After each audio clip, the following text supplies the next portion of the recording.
ओम पुरुषो ऋग्वेद मंडल 10 सूत्र 90 मंत्र 5।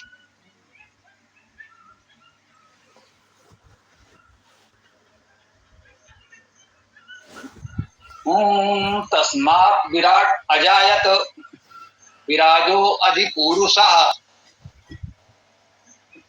सजातो अति अरिज्यत पश्चात भूमिम अथोपुरः। इस पांचवें मंत्र से सृष्टि की प्रक्रिया आरंभ हो रही। अभी तक 4 मंत्रों में हमको यही बताया गया कि सृष्टि से पूर्व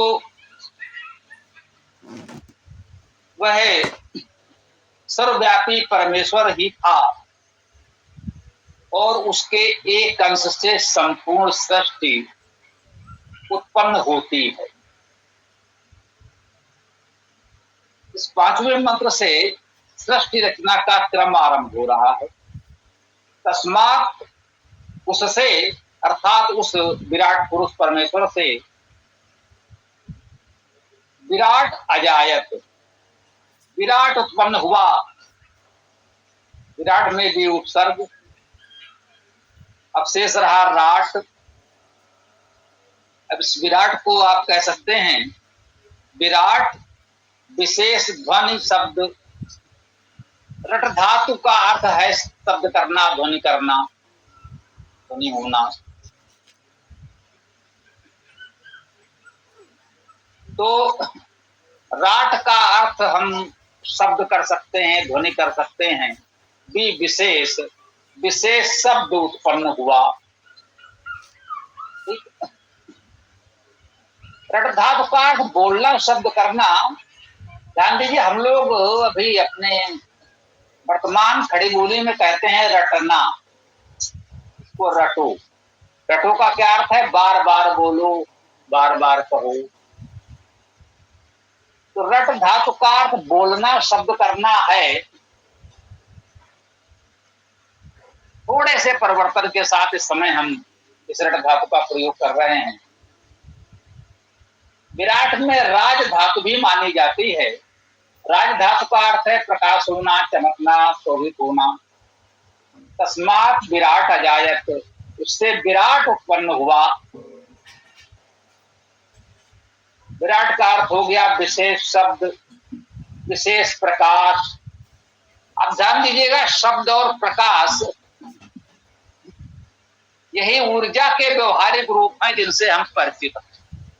हम का मतलब समझ लिए जनसाधारण, जो इस विद्या के जानकार हैं, भौतिकी के जानकार हैं, प्रकाश की ऊर्जा शास्त्र के जानकार हैं, वो तो बहुत कुछ जानते हैं।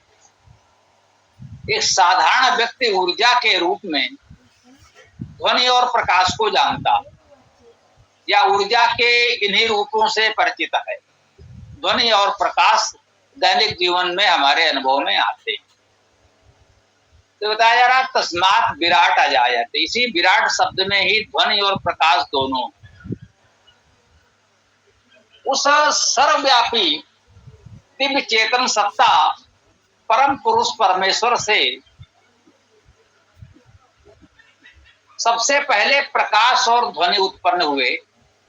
कह लीजिए सबसे पहले ऊर्जा उत्पन्न होती है।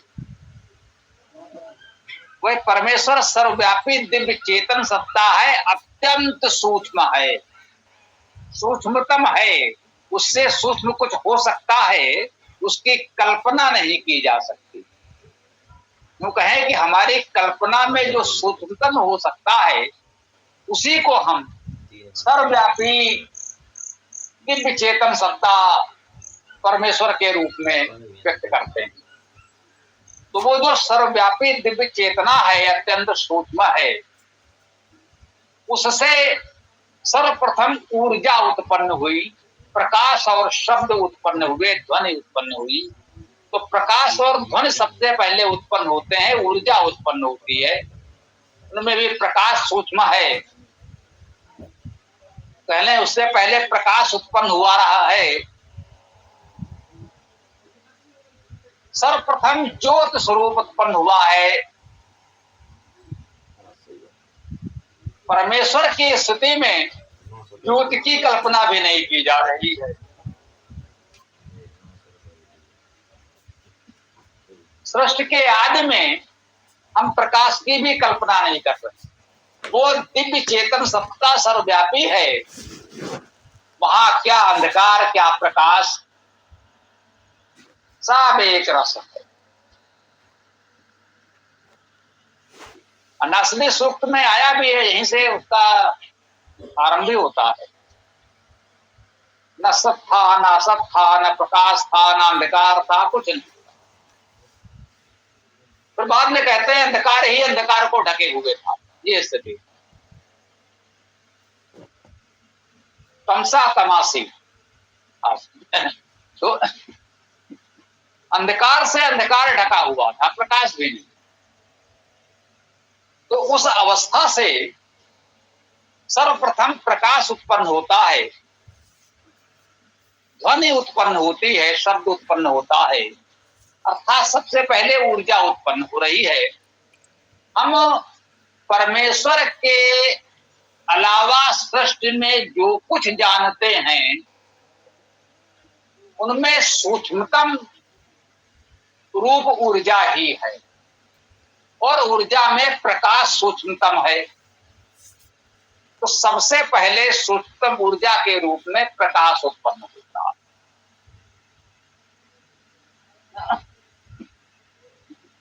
अब देखिए, ऐसा नहीं है कि अचानक उसने कहा हो जा, पृथ्वी उत्पन्न हो जाए, जल उत्पन्न हो जाए, नहीं, क्रमशः विकास होगा।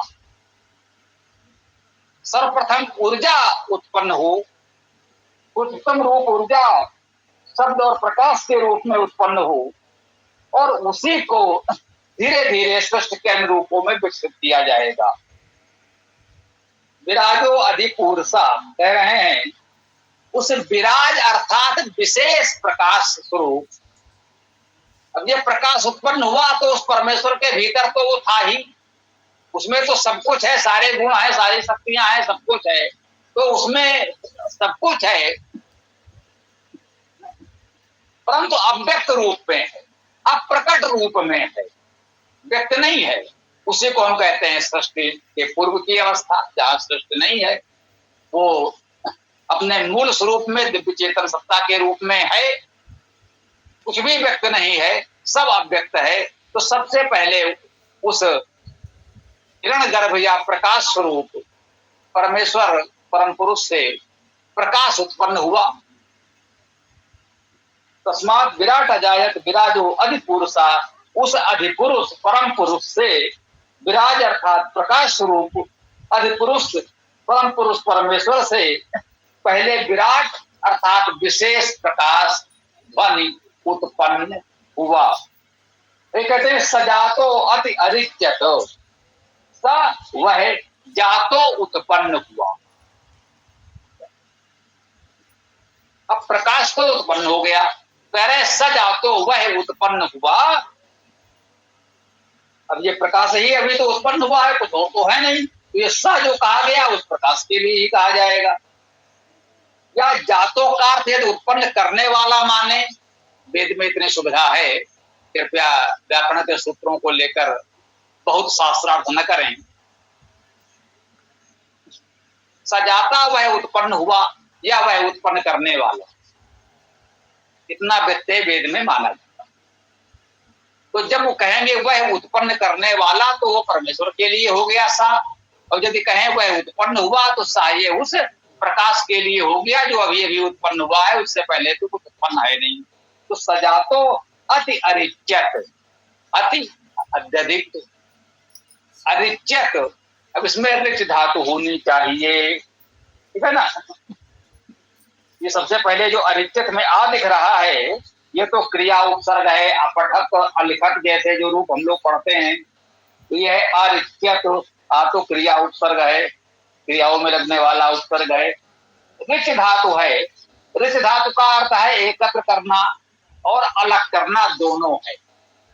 देखिए, रेचन से तो हम लोग परिचित हैं, रिक्त शब्द भी इसी से बनेगा, रिच धातु से, रिक्त अर्थात रिक्त हो गया हम जानते हैं, रेचन हुआ वो भी जानते हैं, विरेचन होता है आयुर्वेद में भी है, जो आयुर्वेद से परिचित हैं वो विशेष रूप से जानते होंगे। रेचन विरेचन रिक्त रिक्त, इतनी रिक्तियां हैं, इतना स्थान रिक्त है। तो रिच धातु से ये रिक्त रेचन विरेचन बनता है। इसका अर्थ है अलग करना, परंतु इसका एक अर्थ एकत्र करना भी है, एकत्र करना और अलग करना। रिच धातु के दोनों अर्थ, तो अरिचित का अर्थ हुआ एकत्र किया और अलग किया, दोनों अर्थ। अब सज्जातों का अर्थ है यदि हम रखें उस उत्पन्न करने वाले ने, पहले तो परमेश्वर ही था, उसी ने प्रकाश को उत्पन्न किया, अभी केवल प्रकाश उत्पन्न हुआ, तो ये उस उत्पन्न करने वाले ने अरिचित अलग किया या एकत्र किया। अब ये जो प्रकाश उत्पन्न हुआ है वो उस दिव्य स्वरूप से तो कुछ अलग हुआ, अब ये प्रकट हुआ, व्यक्त हो गया, प्रकाश उत्पन्न हो गया, ये व्यक्त हो गया, दिखने लगा, ये अनुभव में आ सकता है। तो अलग हुआ कह सकते हैं, जो परम दिव्य स्वरूप था, मूल स्वरूप था, उससे कुछ ये अलग हो गया, ठीक। और अरिचित अर्थात एकत्र किया, एकत्र हुआ। प्रकाश अत्यंत सूक्ष्म ऊर्जा है, अब वो घनीभूत हो। जब प्रकाश की किरणें, प्रकाश के कण आपस में मिलेंगे, टकराएंगे, घनीभूत होंगे, तो कुछ और उत्पन्न होगा। कि प्रकाश के भी कण होते हैं, प्रकाश किरण है, सूर्य से पृथ्वी तक प्रकाश किरणों के रूप में आता है, और यह प्रकाश ऊर्जा के बंडल के रूप में एक तरह से उसको सूक्ष्म कण भी कहा जाता है, परंतु कण न कहें, ऊर्जा का ही एक छोटे छोटे भाग हैं। इस रूप में प्रकाश सूर्य से पृथ्वी तक आता है, उसका अपना एक अस्तित्व तो है, अत्यंत सूक्ष्म है परंतु है। तो सजातो अति अरिचित, वह उससे अलग भी हुआ और अब वो एकत्रित भी होने लगा। परमेश्वर से तो अलग हुआ प्रकाश, और वह जो प्रारंभिक प्रकाश उत्पन्न हुआ वो प्रकाश बहुत अधिक था, वो आपस में अब वो एकत्र भी होने लगा, संघनित होने लगा। तब क्या हुआ, जब उस प्रकाश का एकत्रीकरण हुआ, संघनन हुआ, प्रकाश थोड़ा सूक्ष्मता से स्थूलता की ओर परिवर्तित होने लगा। कहते हैं पश्चात भूमि अथो पुरा, अब उस प्रकाश के धीरे धीरे घनीभूत होने से भूमि अर्थात भूमि को, अभी मुझे लगता है कि भूमि का अर्थ पृथ्वी वाला भूमि न मान लें, क्योंकि अभी तो प्रकाश ही उत्पन्न हुआ है। तत्काल प्रकाश से इस भूमि पृथ्वी का उत्पन्न हो पाना, मुझे लगता है अभी तो कुछ चरण भी इसमें और होंगे, और हो सकता है इसके इतने क्रम की बात न की जाए, कह दिया जाए पहले ऊर्जा उत्पन्न हुई और उस ऊर्जा से पदार्थ उत्पन्न हो गया, ये भी संभव है। अभी हम इस रूप में आपको बता रहे हैं कि हम पहली बार इस को पढ़ रहे हैं, मुझे नहीं पता कि अगला शब्द क्या होगा। समझने का प्रयास कीजिए, जब आपसे कहते हैं किसी ने क्या कहा उसकी बात पर मत चलिए, स्वयं धीरे धीरे इसको पढ़ते हुए समझते हुए आगे बढ़े। कह रहे हैं पश्चात भूमि, इसके पश्चात क्या हुआ, भूमि, भू धातु का अर्थ होना। अब प्रकाश तो उत्पन्न हो गया, वो भी भूमि है, अर्थात वो भी उत्पन्न है, वो भी हो गया है। अथो अर्थात अब, पूरा अर्थात पहले, तो इसका एक अर्थ तो यही हो सकता है कि उसने भी प्रकाश उत्पन्न हुआ है। तो कह रहे हैं कि उस दिव्य स्वरूप दिव्य चेतन सत्ता परमेश्वर से अलग होकर यह प्रकाश जो उत्पन्न हुआ, अब मान लीजिए यहीं से सृष्टि होना आरंभ हो गया, सृष्टि उत्पन्न होने लगी, भूमि का अर्थ है होना, अब सृष्टि उत्पन्न होने लगी। सृष्टि का प्रथम स्वरूप प्रकाश के रूप में उत्पन्न हो चुका है।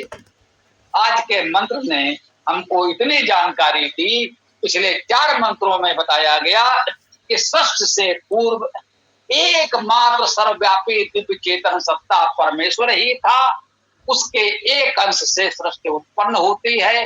पुनः पुनः उत्पन्न होती है। और आज इस 5वें मंत्र में बताया गया हमको कि उस दिव्य चेतन सत्ता परम पुरुष परमेश्वर से सबसे पहले प्रकाश ऊर्जा उत्पन्न हुई, या ध्वनि ऊर्जा भी साथ में उत्पन्न हुई। कह सकते हैं सर्वप्रथम ऊर्जा उत्पन्न हुई। अब इस ऊर्जा से द्रव्य का विकास आगे होगा, ऐसा हम मानकर चले। अगले मंत्रों में जब हम पढ़ेंगे समझेंगे तो इस ऊर्जा से द्रव्य का विकास क्रमशः होगा, ऊर्जा घनीभूत होगी और द्रव्य उत्पन्न होगा। ओम। अभी ध्यान आ गया, महर्षि कणाद ने वैशेषिक दर्शन में ये क्रमशः द्रव्य के 9 रूप बताए हैं। पृथिव्यापस तेजो वायुराकाशम कालो दिगात्मा मन इति द्रव्याण। 9 प्रकार के द्रव्य बताए। सबसे ठोस पृथ्वी, इसे हम ठोस कहते हैं आज की भाषा में, ठोस पदार्थ। अपा अर्थात बहने वाले द्रव पदार्थ। तेज अर्थात ऊर्जा, अग्नि आदि जिसे हम कहते हैं ताप ऊर्जा। पृथिव्यापस तेजो वायु, और उसके पश्चात वायु, ये वायु जो है वो भी द्रव्य स्वरूप है थोड़ा।